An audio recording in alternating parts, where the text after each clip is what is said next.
Welcome. Before we begin, please be aware that our discussions on mental health issues may include sensitive topics and situations that could be triggering to some listeners. Listener discretion is advised, and if you find these subjects distressing, we encourage you to seek support or skip episodes that may be uncomfortable for you. Your well-being is important to us. Welcome to Healing Echoes, Rebuilding Life After Trauma and Abuse. Today we have with us Lani Gonzales. Inspired to speak for those who could not speak for themselves, Lani became a lawyer at the age of 23. Although she built a picture-perfect life, Lani fought a silent battle with depression, anxiety, and chronic PTSD.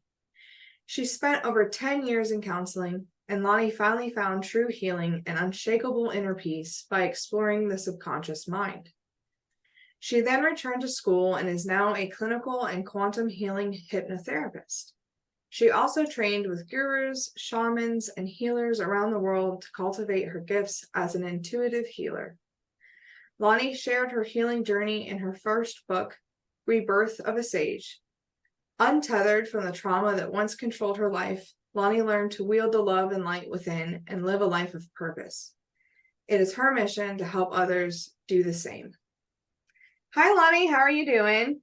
I'm well. Thank you so much for having me. I'm so excited to contribute to your podcast today. Of course. Thank you for being on.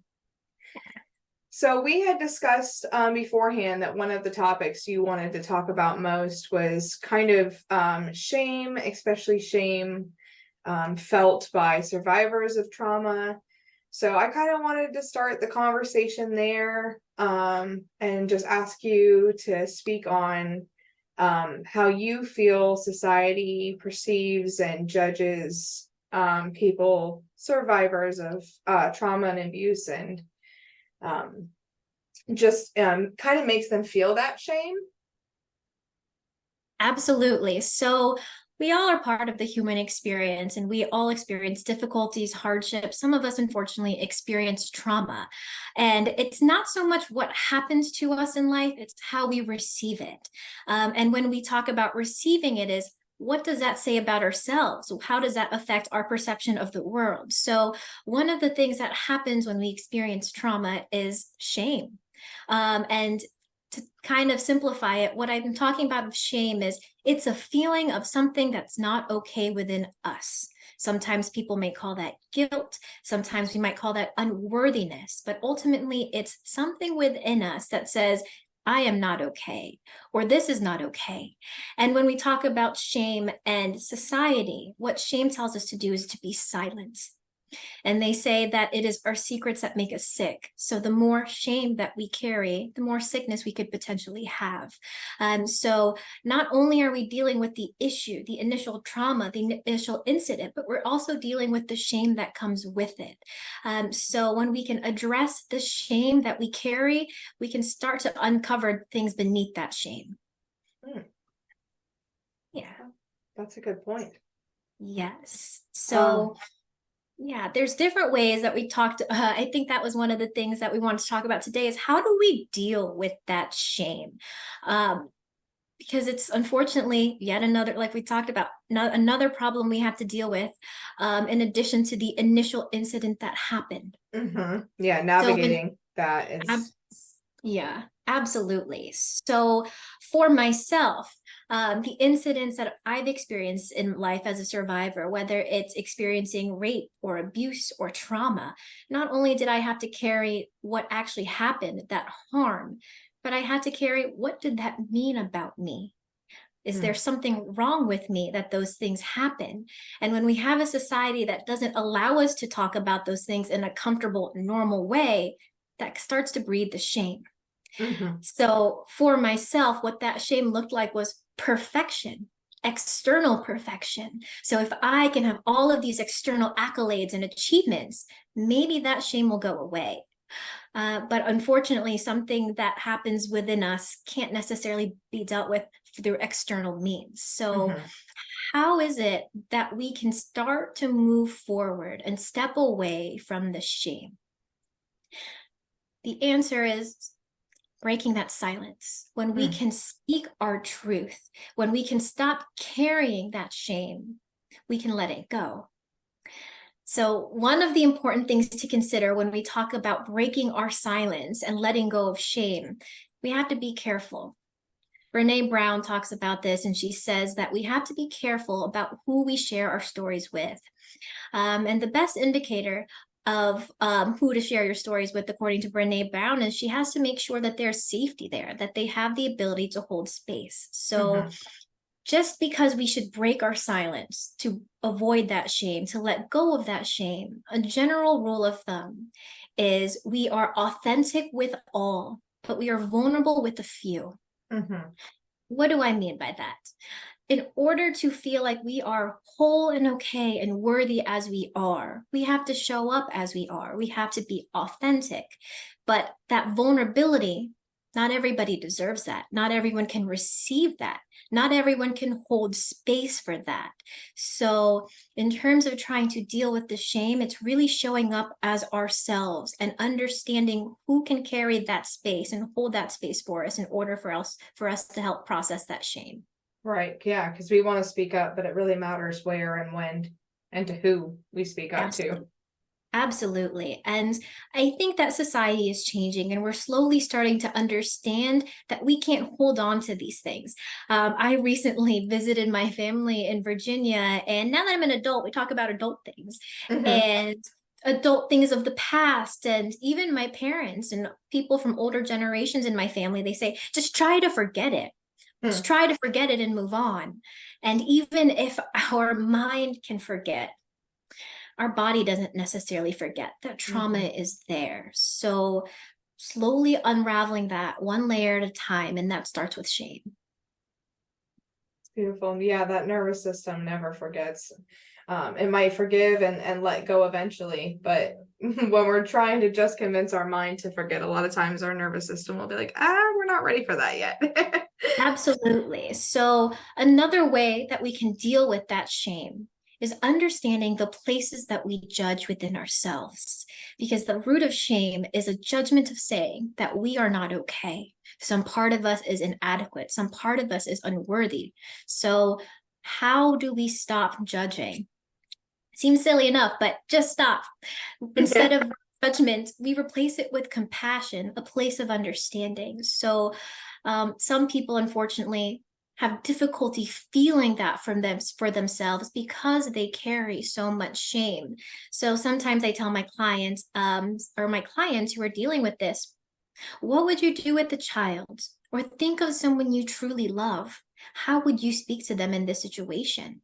And Mm. learning to speak to yourself as though you're someone you love is one step of the process. Mm-hmm. So judgment begets judgment. And sometimes, and I have been guilty of this, I'll say, I'll stop judging myself when I'm perfect. When I weigh this amount, when I have this job, when I achieve this goal, then I'll stop judging. But genuinely and truly, judgment begets judgment.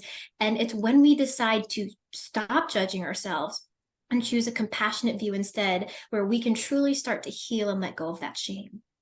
Yeah, I know, especially for myself, that talking to myself like somebody that I love and giving myself that non-judgment was a huge process in losing the shame and in moving forward. I didn't realize how much I was judging myself, and how nasty I talked to myself. I would never talk to somebody I loved that way.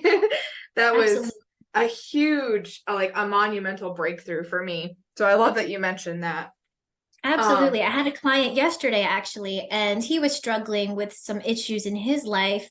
And he would tell me what was going on in his life. And he said, "Isn't that stupid? I just feel like it's stupid. It's weak." This is a man, they tend to lean towards the adjective of weak. And I mhm. remind him, think of someone you love. Let's pretend that person walked into the door and said the exact same situation. Would your response be, "That's weak? That's stupid?" Or would you say, "I'm here for you. Tell me more about it. How can I help you? How can I support you?" So that is the basis of what we call internal family systems, is we start to see those parts of ourselves, with whether it's our inner child or other parts of ourselves that were created to keep us safe and protect us. They need something from us. Mm-hmm. And when we learn to speak to it compassionately, that's when we really start to effectuate change. Yeah, definitely. So my next question is kind of a two-parter. Sure. Because we have definitely mentioned the influence that society can have. So the first part is, how can society, from your perspective, better support survivors of trauma and abuse? And then we also mentioned hypnotherapy. And I'd like you to talk a little bit in that and how it can play a role in fostering understanding and acceptance. Yes. So your question of how is it that society can help victims of abuse and trauma deal with that shame?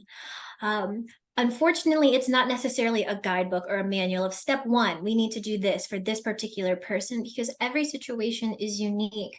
However, I always think it starts with ourselves. So, how can society as a whole help other people who have dealt with trauma and abuse and the ramifications of that?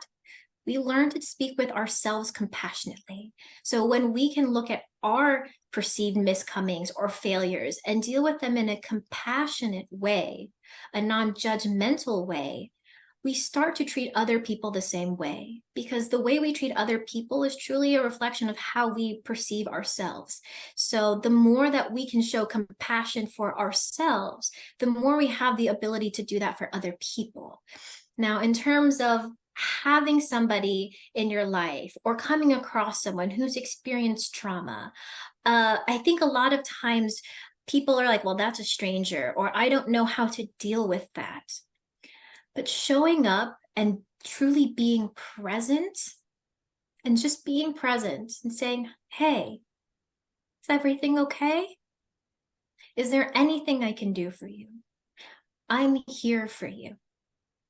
A lot of times we are afraid to ask people because we don't know them, but really we're all connected and we're trying to walk each other home and go through this process together.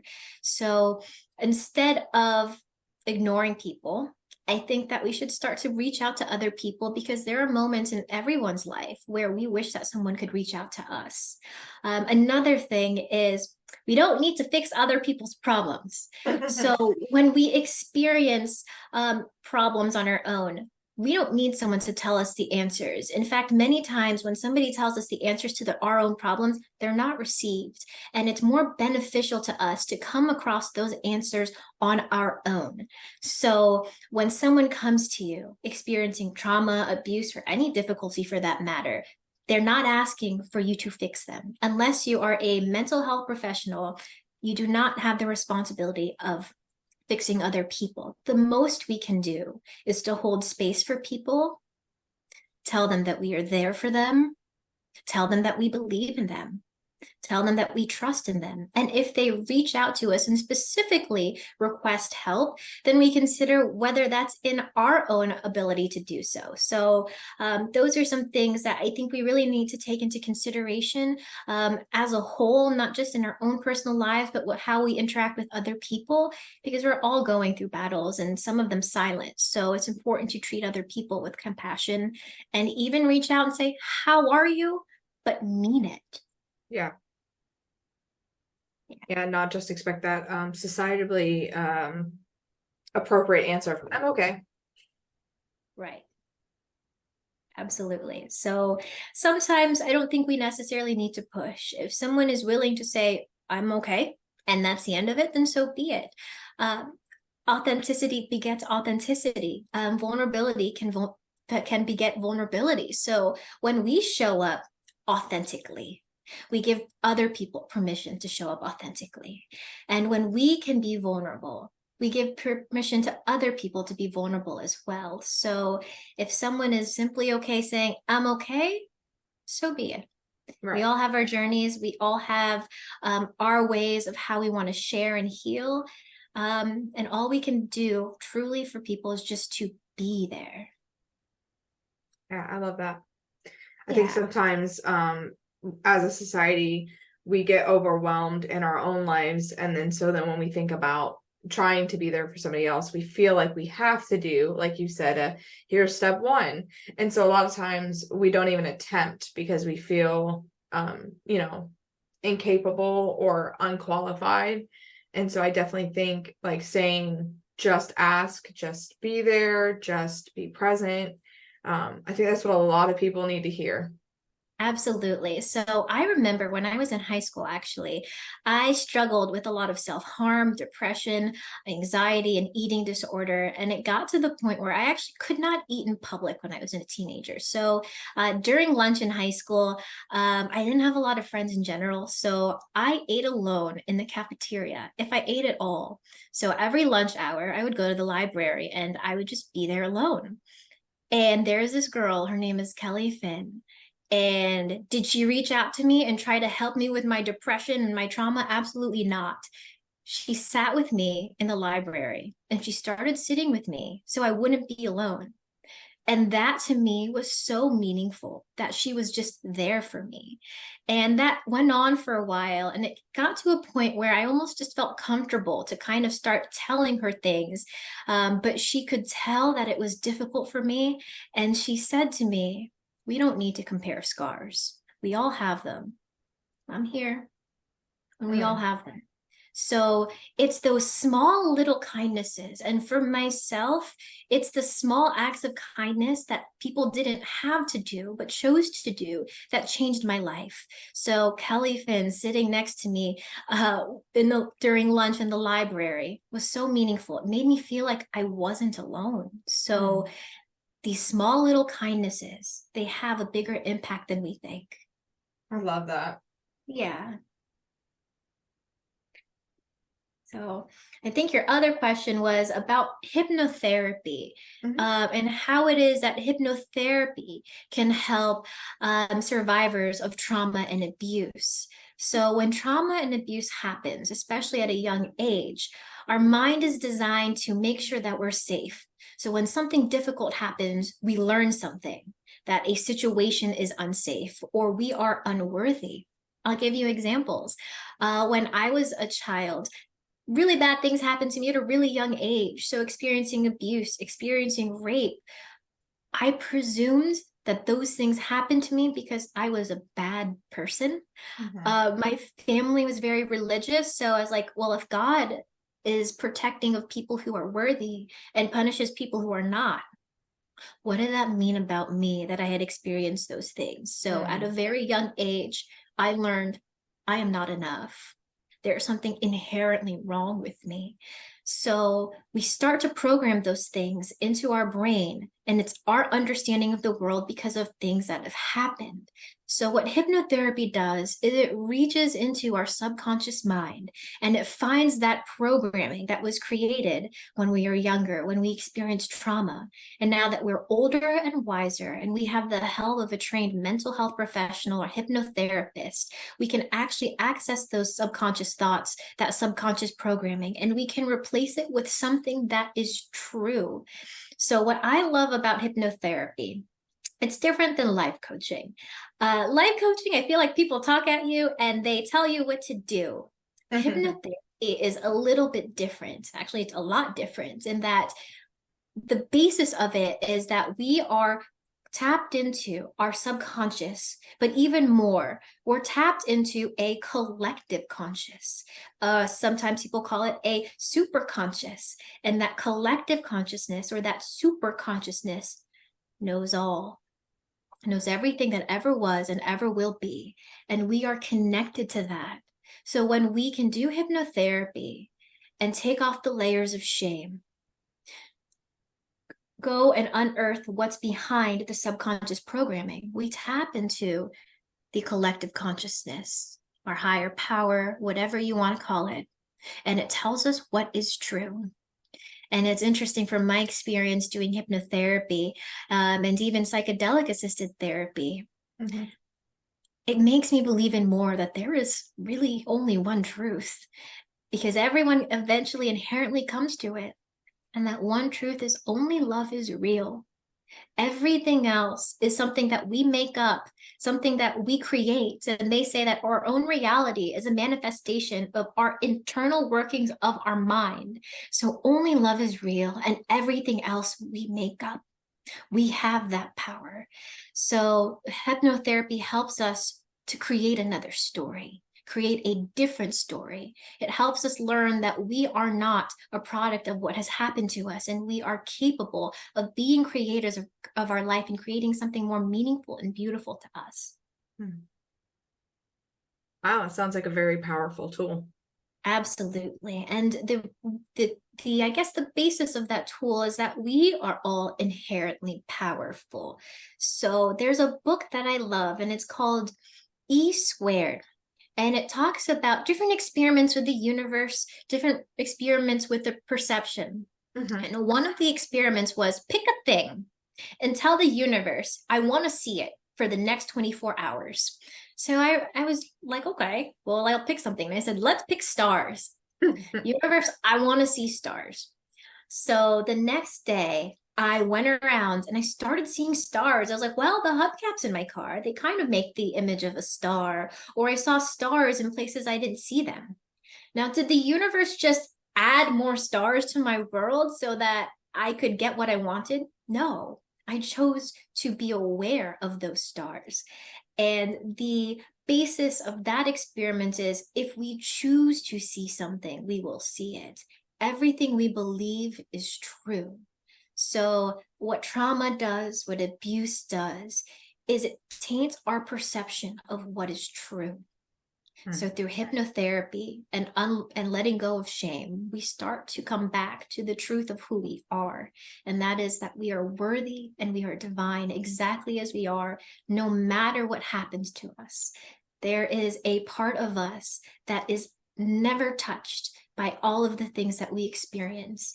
And through hypnotherapy, we can tap into that and find the truth of who we are.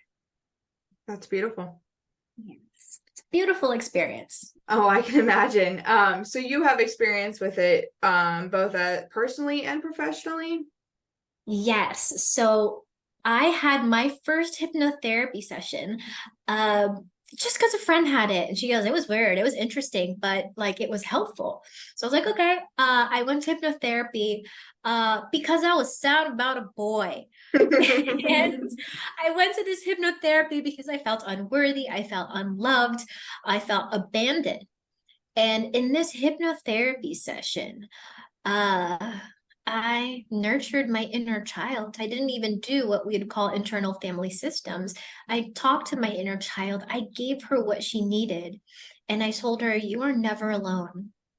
And interestingly enough, at that time, I was experiencing suicidal thoughts on a regular basis. So, since early teenage years up to like my 30s, I had suicidal thoughts every month along with my period. And I thought, this is my life. I went to counseling. I learned how to cope with it. But through hypnotherapy, I learned, oh, I can actually reprogram that. And the simple act of telling my inner child that I was never alone and that I was never truly touched by my trauma. And yes, it may hurt my body. I may have physical scars, but there is part of me that will be untouched by what happens to me. And after that, I completely stopped having suicidal thoughts, just completely overnight. It never happened again. So after that, I was like, wow, hypnotherapy is extremely powerful. At the time, I was only working as an attorney. After an experience with ayahuasca, I realized that helping people was part of my mission, was part of my plan in this life. So for myself, my best healing practice is astral travel and doing energy healing on other planes. And I was like, I would really love to teach other people that. But for people who don't have a strong meditation practice, how do we do that? And I realized, oh, hypnotherapy is a way to give people the experience that I have with astral travel. If people are struggling with meditation, you can put them in a state of relaxation, put their brainwave state into a theta state, and I can guide them. I could show them the way, and we can do the healing there. So I have had experience as a client of hypnotherapy, and that really inspired me to become a hypnotherapist myself. That's beautiful. It sounds like it's definitely transformative, both professionally and personally. Absolutely. I'd only heard about it within the last year or so. Hearing more about it more frequently recently, And to me, I think the thing that stands out the most is that it seems more of a healing method than, not to knock regular therapy, because it definitely can be useful. For me, I feel like regular therapy is more of a how to cope with the symptoms. And it sounds more like hypnotherapy is like, here's how to get through it. Here's how to heal it. Yes. I So love that. yeah, I think both modalities have their benefits. And full disclosure, I go to a counselor on a regular basis and I find it extremely helpful, but I also go to hypnotherapy. So hypnotherapy helps us, certainly. And statistically, it's shown that hypnotherapy is faster and more effective at dealing with the root cause of an issue. But sometimes we do need someone to speak to on a regular basis, somebody who will watch the way we think and watch the way we speak to ourselves. So unto each their own, genuinely and truly. So I know that I have some clients who have said that traditional therapy and cognitive behavioral therapy doesn't work for them, but hypnotherapy does. And that's great. For some people, hypnotherapy can be frightening. Right. And when I say frightening, sometimes people see things they don't want to see. I have seen clients who see their inner child and are terrified, don't want to engage with it. So to take a slower approach sometimes is more helpful for people. So there is no deadline for our healing. Our healing is a lifelong practice. So yes, hypnotherapy statistically can be more effective, but we all have our own journeys, our own paths. And if we need a slower path, then that's okay. I think you worded that perfectly. Yeah. Yeah, I definitely think it is it's not a linear process, and it's definitely a case by case, person by person, trauma by trauma kind of situation. I just love hearing about the different methods and people's experiences with them. Growing up, I don't know if it was just the time or just, the way I was raised, but all you ever really heard about was like therapy and just therapy. That was the only option. And so now hearing about all these other ways to heal and just grow as people, it's just awesome. Absolutely. So we're going step by step. I mean, once upon a time, not too long ago in our history, we were electrocuting people and thinking that that would somehow change how they behaved and how they felt about themselves. And we've evolved to understanding that we can talk to a person, a counselor, to get relief for the things that we're suffering from. And now we're taking it a step further and saying, hey, you can talk to yourself and the various parts of your psyche that have been created and that are not serving you at this time.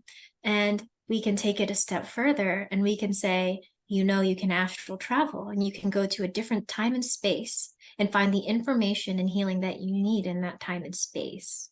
So times are changing. The way we perceive ourselves and reality and healing, they're all changing. It's a matter of just being open to things and being open to what calls to you and being comfortable walking away from the things that don't. Yeah, absolutely. Yeah. Well, I appreciate you so much coming on and sharing not only your own personal experiences, but your professional experiences as well, sharing that knowledge with us. Yeah, well, thank you so much for having me. It is a pleasure, and I hope that it is helpful to you and to your listeners as well. Thank you. Thank you so much for joining us today on Healing Echoes. We hope you, our listeners, found today's episode as enlightening and thought-provoking as we did. As always, if you enjoyed today's episode, please consider subscribing, leaving a review, or sharing it with someone who might benefit from these discussions. We'll be back with more engaging conversations and insightful content soon, so stay tuned. Until next time, take care and remember that your journey matters.